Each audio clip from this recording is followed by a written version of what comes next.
और गुंडे मवालियों को ठिकाने लगाने का तो आपके पास एकमात्र वोट है, हथियार है, इसे वोट की ताकत बोलते हैं। इसी वोट के जरिए आपको इस देश का राजा बनना है।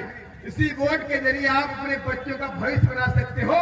अगर आपने इसका वोट का इस्तेमाल गलत किया तो आप कभी भी इस देश की गुलामी को खत्म नहीं कर सकते। और इसलिए मैं आप सबसे कहना चाहता हूं, किसी के बहकावे में नहीं आएगा। चुनाव आने वाला, तमाम पॉलिटिकल पार्टियां अपने अपने रंग भेद में आ जाएंगी, तमाम लोग जात को लेके आएंगे, कोई धर्म की राजनीति करेगा, कोई मजहब की राजनीति करेगा।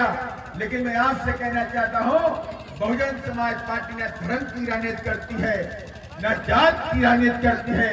बहुजन समाज पार्टी कहती है हम अम्बेडकराइट हैं, बाबा साहब की राजनीति करते हैं। जो बाबा साहब का सपना है वो बीएसपी पूरा है। और उसके लिए आपको मालूम होना चाहिए कि देश के अंदर मंडल कमीशन लागू हुआ। इस देश में मंडल कमीशन के हीरो के रूप में कौन जाना जाता है?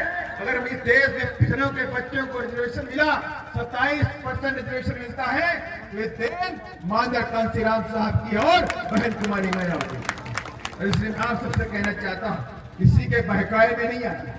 अगर आप चाहते हैं कि आपका बच्चा पढ़ करके डॉक्टर बन जाए, आप चाहते हैं आपकी बेटी पढ़ के इंजीनियर बन जाए, आप चाहते हैं कि आपके बच्चे पढ़ लिख करके ऊंची ऊंची कुर्सियों पर बैठ के अधिकारी बन के बोले, तो आपको बीएसपी को लाना पड़ेगा। आपको क्या करना पड़ेगा?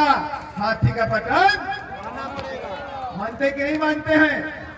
कितने लोग मानते हैं बताइए जरा हाथ रख के। हाथी का बटन दबेगा ना? हाथी का बटन दबा लीजिएगा और 2025 में अपने बच्चों को फ्री शिक्षा वाले स्कूल में भेज दीजिएगा। अब मैं आपसे वादा करता हूं कि आप बीएसपी की सरकार बनाइए और इसी मार्च में अपने बच्चों को अच्छे स्कूलों में भेजना शुरू कर दीजिए। 1 रुपया परीक्षा के लिए 1 रुपया फीस नहीं पड़ेगी। उत्तर प्रदेश में बहन जी मुख्यमंत्री बनी तो शिक्षा को गरीबों के लिए फ्री कर दिया। कहा तुम जितनी पढ़ाई करना चाहते हो पढ़ाई करो, आप जहां तक पढ़ाई करना चाहते हो तहां तक पढ़ाई करो।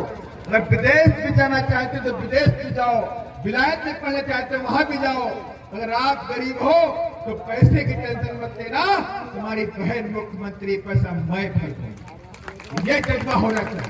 और हमारे बहन ने बच्चियों की पढ़ाई के लिए माता सावित्री बाई फुले शिक्षा मदद योजना शुरू कर दी और कहा जो बच्ची कक्षा 9 में आएगी, जो कक्षा 8